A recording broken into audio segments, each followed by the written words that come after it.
coronavirus pandemic will cause global famines of biblical proportions, UN warns.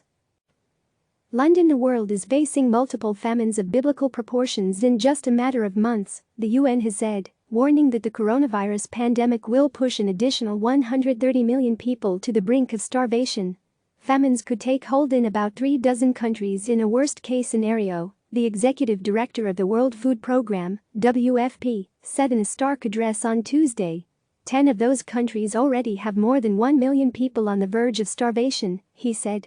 He cited conflict, an economic recession, a decline in aid and a collapse in oil prices as factors likely to lead to vast food shortages and urged swift action to avert disaster.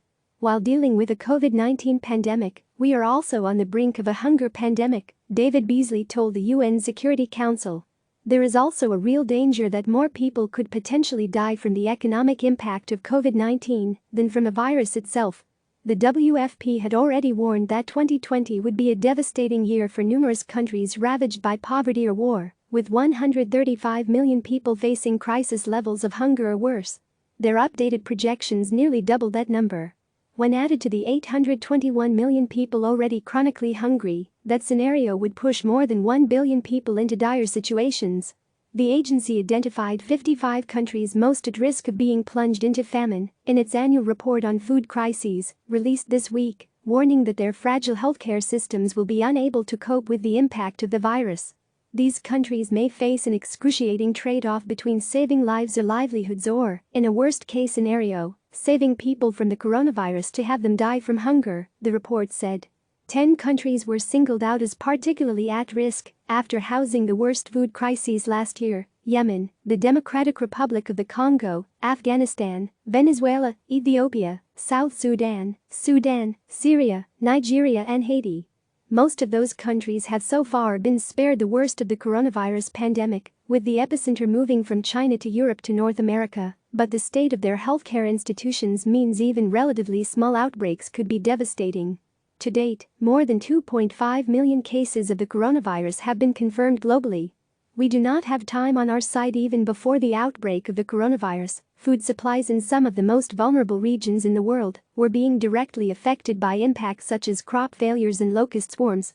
Exceptional drought followed by extremely heavy rainfall markedly decreased the seasonal crop yield in the Horn of Africa during 2019.